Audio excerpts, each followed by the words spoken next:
दूसरे रोज दिन चढ़े मेरी आंख खुली, मेरी जंजीर खोली जा चुकी थी, लेकिन सुल्तान बाबा के चेहरे पर अभी तक तफक्कुर की परछाइयां वाज़ेह थीं। मुझे उठते देखकर उन्होंने पूछा, अब कैसी तबीयत है मियाँ? कुछ देर और आराम कर लेते तो बेहतर होता। मैंने उन्हें बताया कि मुझे सिवाय नकाहत के और कोई तकलीफ नहीं है।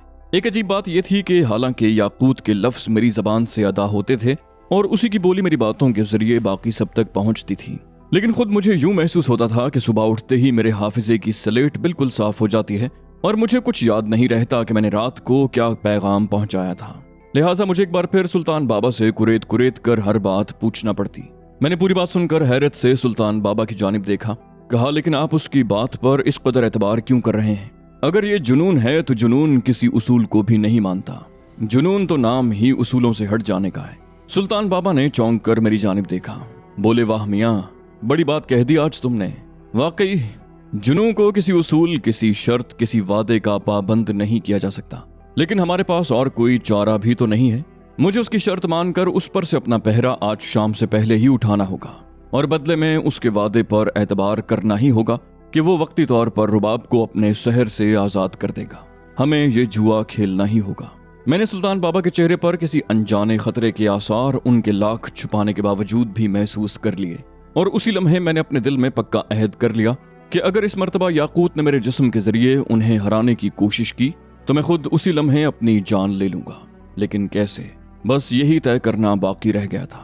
उस रोज नर्म धूप तले कुर्सी डाले मैं बहुत देर तक अपनी दरगाह में आने के बाद से लेकर आज तक की जिंदगी पर गौर करता रहा। मुझे इस मुतवाज़ी दुनिया के दरवाजे पर ही बता दिया गया था कि इसके असरार और रमूज हर ज़ी-रूह का मुकद्दर नहीं बनते। आज मुझे इस राजदारी की वजह भी समझ में आ गई थी। ये असरार कभी कभी उतने ही जानलेवा भी साबित हो सकते थे और इंसान को ऐसी जानकुनी की हालत तक भी पहुंचा सकते थे जिससे मैं खुद उस वक्त दो चार था। कुछ देर बाद आमिर के सीनियर डॉक्टरों की वही टीम भी वारिद हो गई जिसमें एक मशहूर माहिर नफ्सियात भी शामिल था। वो सभी दालान में बैठे आमिर को ये बात समझाने की कोशिश करने लगे कि ये सिर्फ मेटाफिजिक्स के खेल हैं। उन्हीं में से फिर किसी ने उसी डायपोलर थ्योरी ऑफ ग्रेविटेशन का जिक्र भी किया। आमिर उन सब के सवालों और बहस के जवाब में उन्हें लेकर मेरी तरफ आ गया और मेरी तरफ इशारा करके बोला, मैं अब भी मेटाफिजिक्स के करिश्मों पर यकीन रखता हूँ और साइंस की हर थ्योरी आज भी उसी तरह मुझ पर वाज़ेह है। साइकोलॉजी और पैरासाइकोलॉजी के तमाशे भी अपनी जगह मौजूद हैं और उन पर मेरा एतकाद भी, लेकिन कल रात जो मेरी नज़रों के सामने वक़ूअ पज़ीर हुआ, मैं उसे कैसे झुटला दूँ? रुबाब के चेहरे पर आज सुबह से छाई हुई सुर्खी और उसकी बरसों पुरानी वो मुस्कान भी मेरे सामने सवालिया निशान बनी खड़ी है। आज उसके जिस्म में फिर से बहते खून की हरारत महसूस की है मैंने। और ये जो लड़का आपके सामने इस वक्त खामोश बैठा है, कल रात मैंने इसके अंदर खुद वो इफरीत बिखरा हुआ देखा है जो सब कुछ खत्म करने की सलाहियत रखता है। अब आप ही बताएं कि मैं साइंस पर यकीन करूं या अपनी आंखों पर? क्या अब आप लोग ये कहेंगे कि ये पूरा घर ही किसी ख्वाब का हिस्सा है? कोई तह दर तह ख्वाबी भूल भुलैया इसे घेरे हुए हैं, या फिर इस वक्त हम भी किसी ख्वाब की कैफियत में हैं? डॉक्टर लाजवाब होकर एक दूसरे की जानिब देखने लगे। फिर माहिर नफ्सियात ने मेरी जानिब कदम बढ़ाए। बोला, क्या मैं तुमसे कुछ पूछ सकता हूँ? क्या तुम मेरी बात समझ रहे हो? मेरा मतलब है, तुम अपनी कल रात की कैफियत को बयान कर सकते हो? क्या तुम्हारे साथ ऐसा पहले भी कभी हुआ है? क्या तुम्हें बचपन में बहुत सख्त मजहबी सख्तियों का सामना करना पड़ा था? क्या तुम्हें रुबाब में कोई ज़ाती दिलचस्पी महसूस हुई है कभी? तो गोया वो हजरत अब भी इसे इंसानी जहन का कोई शोबदा समझ रहे थे। मेरे ज़ाहिरी हुलिये की वजह से वो मुझे कोई मजहब से मुतासिर अनपढ़ समझ बैठे थे और उनका गुमान ये था कि मैं रुबाब के ज़ाहिरी हुस्न से मुतासिर होकर ये सारा स्टेज तैयार कर रहा था ताकि आखिरकार उसे पा सकूं। चंद लम्हे के लिए तो मेरा जहन गुस्से से उबल सा गया। फिर मुझे उनके अंदाज पर हंसी आ गई। मैंने कहा, क्यों जनाब, क्या आपकी मेटाफिजिक्स की इब्तिदा ही मजहब पर शक करने से होती है? मजहब ने तो कभी आपकी फिजिक्स, मेटाफिजिक्स, साइकोलॉजी, पैरासाइकोलॉजी या किसी भी किस्म की साइंस पर कोई एतराज नहीं किया, तो फिर आपका ये शिकवा कुछ बेजा मालूम होता है। मेरा तफसीली जवाब सुनकर आमिर समेत उन सब के चेहरे हैरत का इश्तिहार बन गए। फिर आमिर के मुंह से सिर्फ इतना निकला, क्या क्या क्या तुम पढ़े लिखे हो? मुझे याद आया कि कभी यही सवाल मैंने अब्दुल्लाह से भी किया था। मेरा जवाब भी वही था जो अब्दुल्लाह ने मुझे दिया था। मैंने कहा, हाँ, यहाँ आने से पहले कुछ सफ़े काले किए थे, लेकिन सब बेफायदा ही रहा। अब उनकी सारी तवज्जो मेरी जानिब मबजूल हो चुकी थी। बड़े डॉक्टर ने मुझसे पूछा, अभी कुछ देर पहले तुम मेटाफिजिक्स के बारे में बात कर रहे थे, क्या तुमने साइंस पढ़ी है? मैंने कहा, पढ़ी है, लेकिन उतनी ही जितना एक तालिब इल्म इंटर के इम्तिहान तक पढ़ता है। उसके बाद तो बस कॉलेज और यूनिवर्सिटी में सिर्फ वक्त ही ज़ाया किया। लेकिन यहाँ मामला बहुत सीधा साधा है। हम न जाने हमेशा साइंस और मजहब को एक दूसरे के मद्दे मुकाबिल लाकर क्यों खड़ा कर देते हैं। मजहब इसलिए तो वारिद नहीं हुआ कि वो साइंस को रद्द कर दे। मजहब तो खुद इल्म के रास्तों पर चलने की तलकीन करता है, और साइंस भी तो एक इल्म है। और क्या जरूरी है कि साइंस मजहब की हर बात की तस्दीक करे? याद रखिए, मजहब साइंस से बहुत पहले आया था, लेकिन मजहब ने कभी साइंस का रास्ता रोकने की कोशिश नहीं की। तो फिर आप साइंस को क्यों मजहब के रास्ते की दीवार बनाना चाहते हैं? और भला ये क्या फॉर्मूला हुआ कि साइंस मजहब की जिस पेशन गोई को साबित कर दे तो वो सच और बाकी सब गलत? ये कहाँ का इंसाफ है? क्या साइंस की भी अपनी कुछ हदें नहीं है? तो फिर हर सवाल के जवाब की तवक्को सिर्फ साइंस के इल्म से ही करना सरासर नादानी नहीं है? क्योंकि साइंस भी तो सिर्फ एक इल्म ही है, उन हजारों दीगर उलूम की तरह जो इंसान अजल से खोज रहा है। तो फिर सिर्फ साइंस के इल्म के फॉर्मूले पर सारी कायनात को परखना कहाँ की अक्लमंदी है? मैं शायद जज्बात की रौ में कुछ ज्यादा ही बोल गया, और मेरी आवाज भी मामूल से कुछ ज्यादा बुलंद हो गई, लिहाजा मुझे माजरत करके अपनी बात खत्म करना पड़ी। लेकिन आमिर से रहा न गया। वो बोला, नहीं, शायद तुम ठीक कह रहे हो, लेकिन हमने कभी इस नजरिए से सोचा ही नहीं। और फिर जहन भला कहाँ तस्लीम करता है ऐसी तौजीहात? जो चीज अक्ल में ना आए और आंख उसे देख भी न सके, उस पर यकीन जरा मुश्किल से ही आता है। और फिर तुम तो बाकायदा एक पूरी मुतवाजी दुनिया की बात कर रहे हो। इसे हजम करना तो हम जैसों के लिए वाकई बड़ा मुश्किल है। मैंने उन चारों की जानिब गौर से देखा, कहा, ठीक है, तो फिर आप साइंस से कहें कि रूह की तौजीह बयान कर दे। हमारे अंदर ऐसी क्या चीज पाई जाती है जो ना हमें नजर आती है, ना ही अक्ल की हद उसे छू सकती है, लेकिन उसके निकल जाने से एक पल में हम बेजान मिट्टी के पुतले की तरह ढह जाते हैं। वो जब तक हमारे जिस्म के अंदर रहती है, रगों में खून को रवां रखती है, और जिस्म छोड़ जाए तो हर उज़्व अपने आप मर जाता है। क्यों? क्या आपने उस रूह को कभी देखा है? साइंस से कहिए कि वो रूह को साबित कर दे, या फिर उसकी नफी ही कर दे। और रूह की हकीकत तो मैंने बहुत बड़ी मिसाल दे दी है। आप सिर्फ साइंसी तौर पर मुझे इस बात की वजाहत ही कहीं से ला दें कि हम मुसलमान अगर मुर्दे को दफनाते वक्त जमीन से ये कह दें कि ये जिस्म अमानतन दफन किया जा रहा है, तो सालों बाद भी उस मैयत की मुंतकिली के वक्त जब जमीन खोदी जाती है तो वो मरा हुआ जिस्म ताज़ा क्यों होता है? जबकि साइंस के उसूलों के मुताबिक तो उस जिस्म को गल सड़ जाना चाहिए। वो कौन सी चीज़ है जो ज़मीन को उसे खाने से रोकती है? जवाब दें। ये तो बहुत आम और रोज़मर्रा की बात है। वो चारों लाजवाब होकर एक दूसरे को देखने लगे।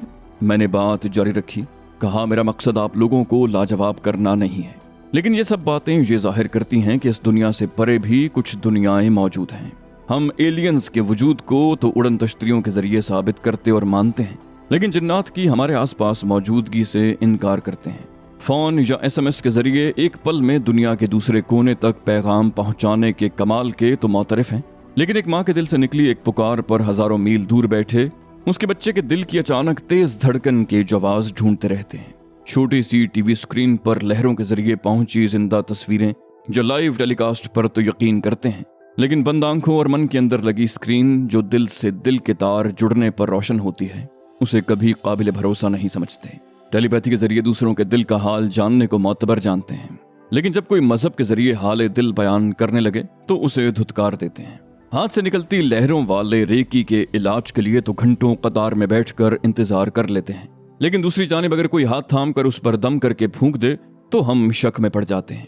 मरीख पर जिंदगी है, हम इसकी खोज में तो दिन रात एक किए रहते हैं, लेकिन हमारे आसपास जो बेपनाह जिंदगी बिखरी पड़ी है उससे हम हमेशा गाफिल रहते हैं।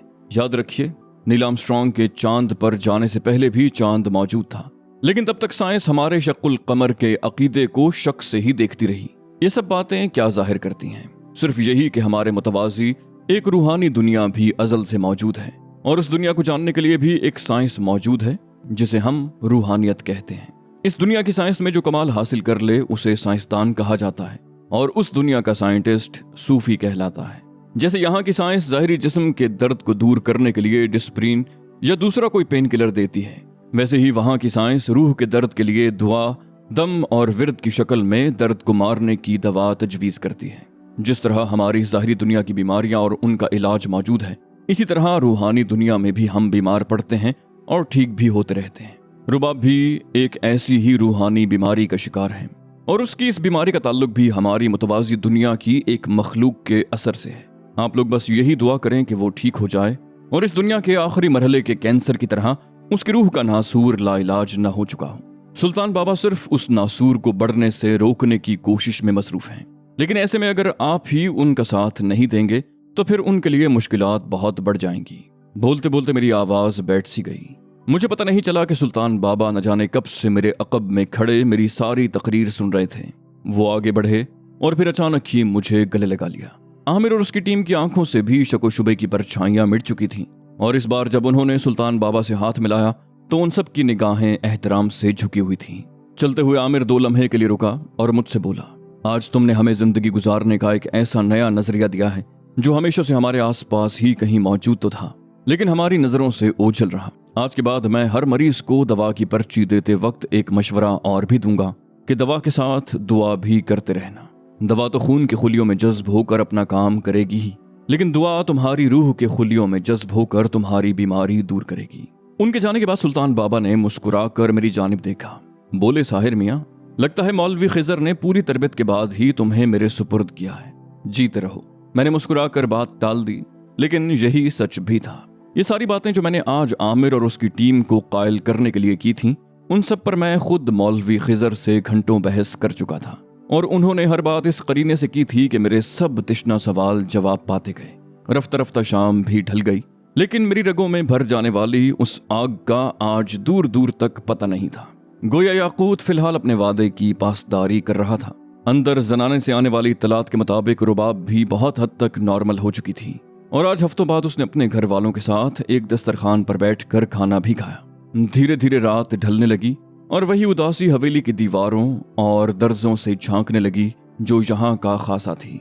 सुल्तान बाबा एहतियातन कई बार मेरे कमरे में झांक चुके थे, लेकिन आज मैं अपने जिस्म पर किसी किस्म का बोझ भी महसूस नहीं कर रहा था। मेरी नजर रात फिर बार बार दालान में उसी शान से इस्तादा पीपल के पेड़ की जानिब उठ जाती थी, और मेरे मन में अजीबो गरीब किस्म के सवाल आते रहे। वो इस वक्त क्या सोच रहा होगा, उसकी दुनिया में इंतजार कैसा होता होगा, और उसके इंतजार के लम्हे कैसे कटते होंगे। क्या वो भी हम इंसानों की तरह सजदे में गिरकर अपने परवरदिगार से उस नाज़नीन की एक झलक, एक लम्हे का साथ मांगता होगा? उसकी दुआ कैसी होती होगी? उसके जिस्म और उसकी रूह पर इंतजार के ये कर्बनाक लम्हे कैसी कैफियत पैदा करते होंगे? क्या वो भी महबूब की जुदाई में रोता होगा? क्या उसके आंसू भी हम बेबस इंसानों की तरह सिर्फ नमकीन पानी कहलाते होंगे? क्या उसका दिल भी होता होगा? क्या वो भी आहें भरता होगा? इन्हीं सवालों के झुरमट में सुबह भी हो गई। फजर की नमाज के बाद मैं खुद सुल्तान बाबा के कमरे में चला आया। वो भी शायद रात भर सो नहीं पाए थे। आज शाम 48 घंटे पूरे होने के बाद रुबाब की और शायद हमारी भी किस्मत का फैसला होने वाला था। मैंने उनसे यही पूछ लिया, बाबा, हम मजहब से उस तरह मुतमईन क्यों नहीं हो पाते जिस कामिलियत से साइंस या कोई और इल्म हमें मुतमईन कर जाता है? वो हल्के से मुस्कुराए। शायद वो खुद भी मुझसे ऐसे किसी सवाल की तवक्को कर रहे थे। बोले, वो इसलिए कि हमने सिर्फ कलमे, नमाज और रोजे को मजहब की दलील समझ लिया है, जबकि ये बुनियादी रुकन तो सिर्फ मजहब की इब्तिदा है। असल आगाज मजहब तो इसके बाद है, और फिर इंतहा की तो बात ही क्या है। वहां तक तो शायद कई पैगंबर भी नहीं पहुंच पाए, तो फिर हम जैसे मामूली इंसान भला मजहब की इंतहा को क्या पाएंगे? जिस दिन हम ये बात समझ गए कि फिलहाल हम सिर्फ इस्लाम लाए हैं, ईमान लाना अभी बाकी है, उस रोज सारे मसले हल हो जाएंगे। लेकिन शायद अभी वो मंजिल कुछ दूर है। बहरहाल हमारा सफर तो जारी है और इसे जारी रहना चाहिए। इतने में हाजी रज़ाक साहब ने आकर बताया कि रुबाब कई मर्तबा आमिर का पूछ चुकी है, उसे क्या जवाब दिया जाए। सुल्तान बाबा ने उन्हें समझाया कि मुआहिदे की रूह से फिलहाल आमिर का रुबाब के सामने आना या उससे मिलना मुमकिन नहीं है। मुबादा याकूत इसे खिलाफ वर्जी समझ कर बिफर न जाए। बेहतर यही होगा कि आमिर की गैर मौजूदगी का कोई मुनासिब बहाना बना दिया जाए, क्योंकि अब तो बात सिर्फ चंद घंटों की ही रह गई थी। ऐसे में हमें कोई भी ऐसी खिलाफ मामूल बात नहीं करनी चाहिए जो सारे किए कराए पर पानी फेर दे। हाजी साहब ने ये भी बताया कि उनकी बेगम और छोटी बेटी नायाब भी बेहद परेशान हैं और वो किसी सूरत रुबाब को खोना नहीं चाहते। सुल्तान बाबा ने फिर वही बात की कि वो सब दुआ करें, खुदा बेहतर करेगा। सच्ची बात तो यह है कि मैं खुद अंदर से बेहद खौफजदा और परेशान था। अगर याकूत ने सुल्तान बाबा की शर्त मानी थी और अपनी मोहब्बत को इस कड़ी कसौटी पर साबित करने की हामी भरी थी, तो उसका दावा भी कुछ वजन रखता होगा। और फिर मैं तो खुद इस मोहब्बत नामी अजदहे का निगला हुआ शिकार था। मेरी रगों में भी तो ये जहर इसी जज्बे की देन था। वही मोहब्बत जो इंसान पर इब्तिदा में तो सुबह की नर्म और ठंडी धूप की तरह उतरती है, लेकिन धीरे धीरे वो तपते सहरा की उस दोपहर की शक्ल इख्तियार कर लेती है, जहां मीलों दूर तक मुझ जैसे बेबस इंसानों के लिए कोई नखलिस्तान, कोई साया मयस्सर नहीं होता। उसकी रूह तक को झुलसा देने वाली गर्म किरणें हमारे नाजुक बदन और मसाम चीर कर हमारे अंदर पैवस्त होती रहती हैं। हमारे हलक में कांटों का जंगल उग जाता है और धीरे धीरे और कतरा कतरा करके हमारी जान इसी मोहब्बत के दहकते सूरज तले निकल जाती है। जज्बों और ख्वाहिशों की गुलाबी तितलियां बेबसी से हमें तड़पता और दम तोड़ता हुआ दिखती रहती हैं और कुछ ही देर में खुद उनके सुनहरी पर भी जल जाते हैं। हाँ, ऐसी ही बेदर्द और जालिम होती है ये मोहब्बत। आखिरकार वो पहर भी आ ही गया जब शर्त के मुताबिक हमें रुबाब को उस कमरे में अकेला छोड़ाना था। हाजी रज़ाक जब आमिर और बेगम और बेटी के हमरा किसी बहाने से निकलकर मेहमान खाने की जानिब आ रहे थे तो उनकी चाल से साफ जाहिर था कि ये उस जुआरी की चाल है जो अपनी जिंदगी का सबसे बड़ा जुआ खेल कर आ रहा हो। सितम यह था कि बाजी तो खेली जा चुकी थी, लेकिन जीत और मात का फैसला अभी बाकी था। बाकी घर वालों के रंग भी उड़े हुए थे। हम सब दम साधे मेहमान खाने के शीशे के बरामदे से बाहर हवेली के उस हिस्से की जानिब देख रहे थे जहां रुबाब का कमरा वाक़ था। रफ्ता रफ्ता हमारी तशवीश बेचैनी में बदलने लगी, क्योंकि 15 मिनट से ज्यादा का वक्त गुजर चुका था। मैं इसी शशोपंज में मुब्तला था कि जाने याकूत किस रूप में रुबाब के सामने आएगा और किस तरह से उसे अपनी मोहब्बत का यकीन दिलाएगा। और अगर उसके दावे के मुताबिक रुबाब भी उसकी मोहब्बत में उसी तरह मुब्तला थी तो क्या हम रुबाब को दोबारा देख भी पाएंगे या नहीं। और अगर याकूत अपने वादों से फिर गया तो, और अगर कहीं ये उसकी हमें रुबाब से चंद लम्हों के लिए दूर रखने की साजिश हुई तो। ऐसे न जाने कितने सवाल मेरे जहन में सुइयां चुभ रहे थे कि अचानक अंदर से रुबाब की चीख बुलंद हुई और साथ ही उसने चिल्ला कर कहा, आमिर। हम सब बुरी तरह उछले और मेरे जहन में अचानक ही धमाका सा हुआ। ओ मेरे खुदा, ये बात मेरे या सुल्तान बाबा के जहन में पहले क्यों नहीं आई। याकूत को हमने खुद कोई भी रूप बदलने की इजाजत देने से पहले ये क्यों नहीं सोचा कि वो आमिर का बहरूप भी तो भर सकता है। और अब अगर वो ऐसा कर चुका है तो उसने मुआहदे की किसी भी तौर खिलाफ वर्जी नहीं की, क्योंकि हमने ऐसी कोई पाबंदी उस पर लगाई ही नहीं थी। हम सब रुबाब की पहली चीख के बाद जैसे सकते के आलम में खड़े थे और फिर चंद लम्हों के बाद रुबाब की चीखें एक तसलसल और जुनूनी अंदाज में शुरू हुई तो हम सभी उसके कमरे की तरफ दौड़ पड़े। हमारे पहुंचने से पहले ही रुबाब बेहोश होकर फर्श पर गिर चुकी थी और उसके कमरे में दूसरा कोई नहीं था। सुल्तान बाबा ने फौरन रुबाब के माथे पर हाथ रख कर चंद आयतें ज़ेरे लब पढ़ी और पानी के गिलास पर कोई सूरत पढ़कर दम किया और रुबाब की माँ को कतरा कतरा करके वो पानी रुबाब के हलक में टपकाने का कहकर हम सारे मर्द कमरे से निकल आए। वो सारी रात हम सब ने रुबाब समेत कांटों पर गुजारी, क्योंकि हमें अब भी इस इम्तिहान के नतीजे का पता नहीं था। सब कुछ रुबाब के होश में आने के बाद ही वाज़ेह होना था।